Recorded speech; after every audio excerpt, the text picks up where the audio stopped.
Hello everyone and welcome to the Student Spotlight, your go-to podcast for meaningful conversation and deep insights on life of students studying abroad. I'm Parin Shah and I'm excited to embark on this journey with you. We'll delve into the conversations that's sure to leave you thinking. Today we have Khyati from Delhi, who is currently pursuing her MBA at the University of Oxford as one of the few younger students in her cohort. Before coming to the UK, she studied statistics along with actuarial science and worked as a risk manager in insurance consulting sector. She also managed to secure a £15,000 Saïd Foundation scholarship.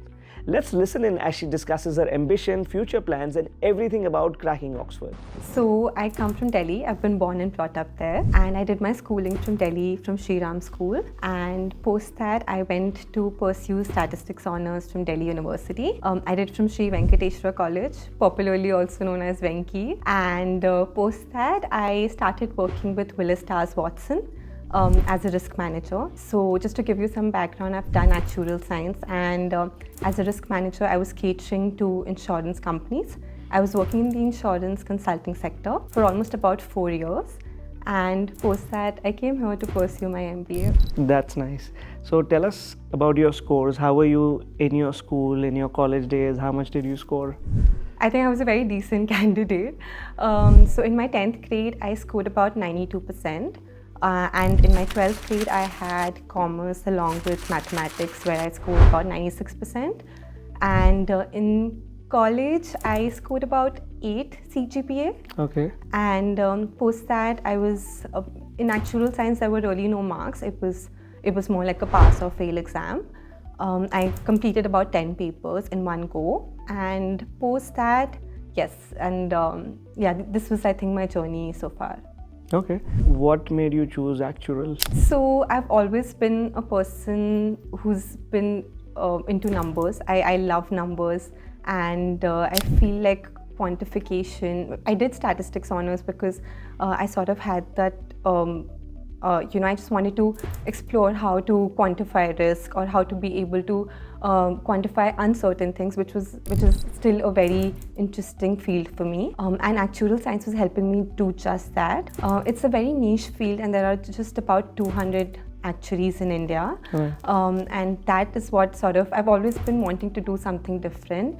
And when I learned more about these papers and more about this field, I was very interested and intrigued. So I started pursuing actuaries in the second year of my undergraduate degree, and then I just started loving what I was studying, and I continued to pursue it even while I was working. Okay. So tell me more about your work experience. What did your role entail? Or did you work in the same company throughout?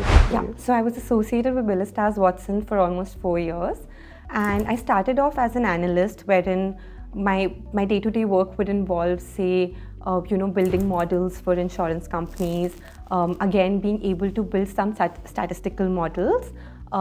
Post that, I moved to the role of a senior analyst, wherein I started managing a team of about 4 to 6 people, and we had projects which were, say, quarterly, and a lot of the clients that I had were actually UK insurance companies. So that is where I started actually also getting interested in the UK landscape. And after that, when I started working as a risk manager, I was more involved in getting clients on board, and sort of helping pitch decks to clients, and being able to form like an end-to-end timeline for each project. And that was sort of my journey in Willis. Right. So when did it occur to you that you need to do a master's or an MBA? So I think that while I was working at Willis, while I enjoyed and loved working as a risk manager, I also thought that there is some aspects of business that I don't really know about. For example, marketing, the soft skills required as a leader. And I wanted to fill those gaps in my profile. I wanted to get a formal education with regards to all the other verticals that go hand in hand in a business. And that is where I was like, okay, I want to give MBA a shot, because it's more like a well-rounded education to get you prepared for any business. And I started applying in, I think, my 3rd year with Willis. which is when I started preparing for my GMAT. And it was a little tricky because I was not wanting to let go of actuaries completely. I was giving my actuarial papers, preparing for GMAT, and at the same time working in a consulting environment. So it got really tricky towards the end, but yeah, I think it was fully worth it. Right. So Yeah. which all universities did you apply for? So initially I was very keen on going to the US. So I ended up applying to 14 US colleges. Wow. Everything from M7 to all the way till say Cornell or UNC Keenan-Flagler. And interestingly, Oxford was the only UK college I applied to. I mean, there's a backstory with Oxford which I'll share about later probably. And yeah, so I applied to these US colleges, and when the admits came out, I had full scholarship from Carnegie Mellon and UNC Keenan-Flagler and a few other admits, and I got through Oxford. So that is when I was like, okay, now I need to make a list of pros and cons for every college to be able to take my decision. Right. So US, which universities did you get through? Did you get through all of them, or? No. So out of the 14 I had applied to, I probably got through about 9 to 10 colleges. The rejections were probably from the M7 list of colleges. Right. Yeah. And was it MBA that you were looking? Yeah, full-time MBA is what I was looking for. Right. So now tell me, why Oxford? Why did you let go of the US universities? I feel like, just to give you a little bit background, I came to the UK in 11th grade, even as part of like a student exchange program. And that time also I had visited Oxford as a little girl. And I remember sitting on one of these beautiful Oxford lawns and just like looking at these amazing Oxford scholars right in front of me. And back then it just seemed like a dream. Like I was just like, okay, this university, because as a little girl, it was just like a school of Hogwarts. And then I applied to Oxford with the intention, with the mindset that I might not be able to go. I might end up going to the US. But when I actually, while I was applying to Oxford, I read about the program, and the fact that it is a one-year program sort of made me understand that the opportunity cost that is associated with being away from the job market for good 2 years is a lot, and maybe that is not what I'm looking for. And secondly, the proximity to India. So from day one, I was always sure about going back to India. Coming from Oxford, the brand name is huge in the country. It opens a lot of doors, and it also helps to, the UK culture in general is very similar to the Indian culture for obvious reasons, because the Indian culture is sort of adapted from the culture here, and it made me feel a lot more welcomed. It gave me the feeling that I'll be a lot more comfortable. This was my first time away from home. Like I said, I've done my schooling, my undergraduate, and my work experience all in Delhi. Right. So I was like a little skeptical about going away from home completely and starting this new life. UK seemed like the best choice, even with respect to like visas. I know that they're very flexible and accommodative when it comes to graduate visas, and even if by chance I have to look at long-term association with UK, I think I'll be okay, and which is why I chose UK. And Oxford, honestly, like getting into Oxford in itself was like a big thing for me. I was like, the sort of opportunities that Oxford can bring in is unparalleled to any of the other colleges that I had gotten through. And yeah, I wanted to make full use of it. Nice. Yeah. Can you take us through the application process with the timelines on when you started applying and what all documents you included, what kind of essays you wrote? Yeah. So I got into Oxford in September 2023. So about 1.5 years before that, approximately January or February 2022 is when I had started preparing for my GMAT. Now the GMAT journey is, I feel, unique to each person. I gave my first attempt. I wasn't too happy with the score. Gave a couple of more attempts, and somehow I had a little bit of exam anxiety when I used to go in for my GMAT exam. And my final score I got in my fourth attempt, which was in October 2022.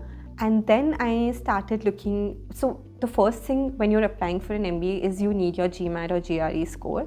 So I wanted to first get that out of the checklist, and then I started looking into the application process specific to each school. That included several essays, letter of recommendations from seniors and employers.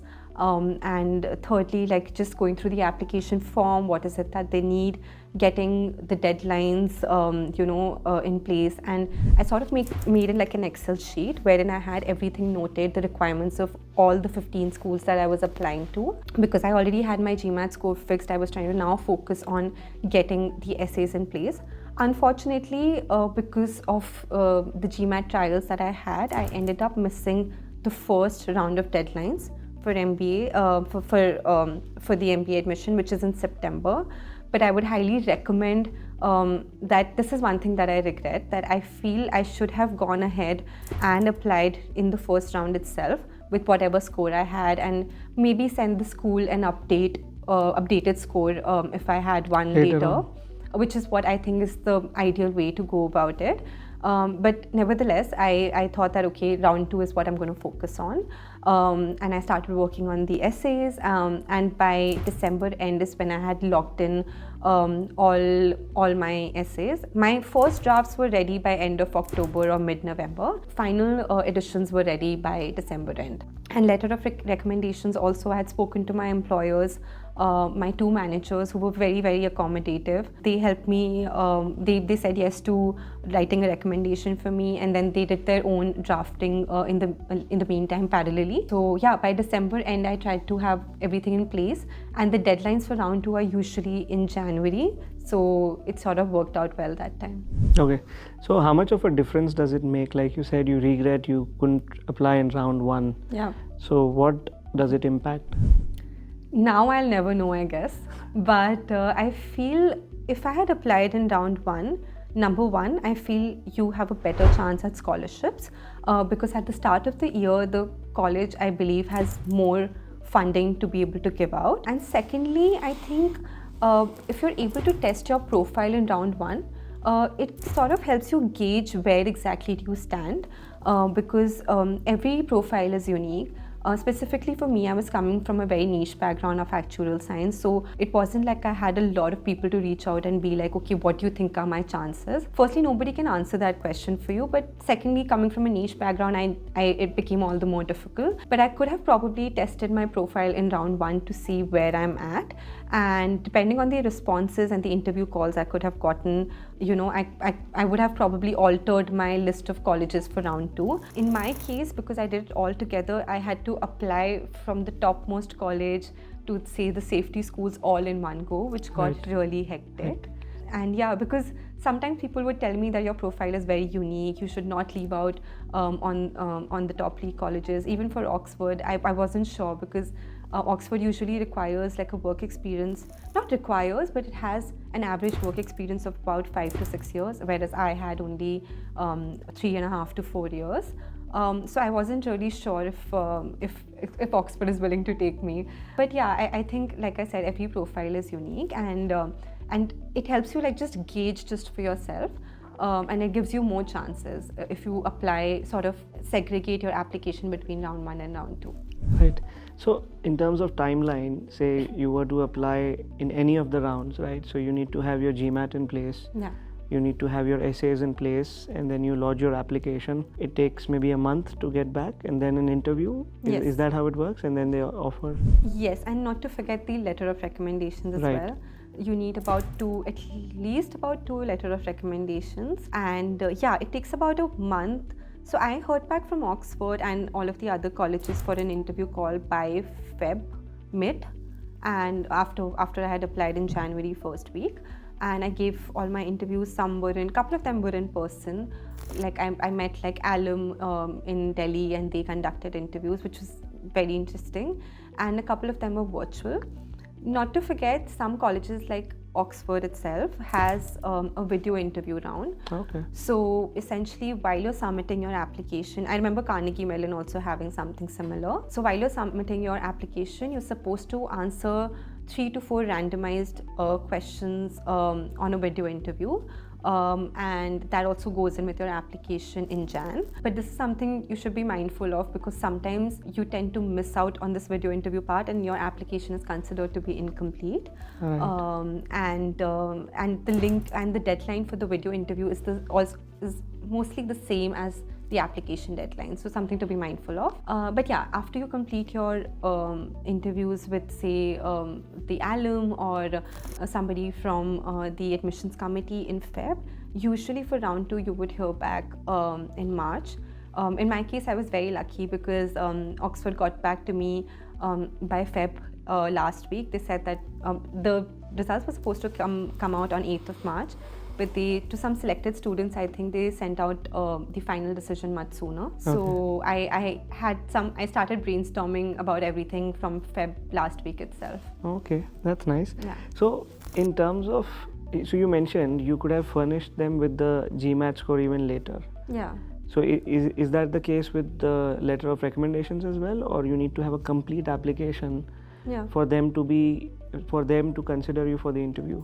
On that point, you need to have a complete application for everything, but there are certain schools who sometimes understand if you are trying to give them an updated GMAT score. There are schools who might not consider it at all. Right. But specifically for letter of recommendations, yes, it has to go in before the application deadline. Right. But yeah, for round 1, I was just saying because I feel it's something that you can give it a try. Like, just in case you end up significantly increasing your score, then maybe you can just email the school and be like, yes, I have an updated score for you. Would be really great if you could consider this. And of course, it's upon them to be if they want to or if they don't want to. Do they have a cutoff for the GMAT or the graduation score?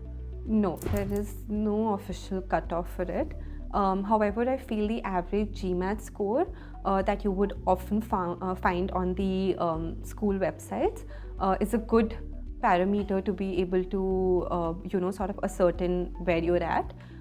Again, like, I think you cannot fully rely on the average GMAT score. It's just best to give it what you your have. Best. Yeah, give it your best and submit that. But yeah, if you want to like sort of ascertain where you're at, then an average GMAT score can be a good parameter. Right. So what was your target in your mind to score? So I was essentially trying to score between the range of 730 to 750. I ended up getting a 710, and I feel like I was, like I said, like, it was for Oxford, I was like meeting the average score, and for some of the other colleges as well, and for some from which I heard back and I eventually got the admit, I wasn't meeting the average score. Right. So I would just say that, like I said, like, sometimes it's just maybe there's something else unique in your profile that the admissions committee thought that it could bring value addition to the table, and like, it could bring value addition to the class in general. And so it used to be demotivating, honestly. Like, it used to make me feel like, I've not met the average, am I going to be okay? But I think the best route is just to give it your all and submit. Like, there's no other solution around it. Right, that's nice. Tell me about your essays. So the essays, because I had applied to a bunch of schools, varied quite a bit. For Oxford, there was a personal statement which was about 250 words to 300 words, and in that I spoke about just my personal journey and things that I've sort of faced and tried to overcome, say maybe from my childhood, or just talking about things that are personal to me. And at the same time, I spoke a lot about women empowerment because I've been passionate about it. Coming from India, I understand that there are so many sectors even now that need gender parity. So I spoke about that, and just I feel like in a personal statement, you have very limited amount of words when every word counts, and it's just best to be authentic and talk, which is like speak about things that are completely personal to you. And that is exactly what I tried to do with the Oxford statement. But for some of the other colleges, there are specific prompts. There are specific prompts, like they ask you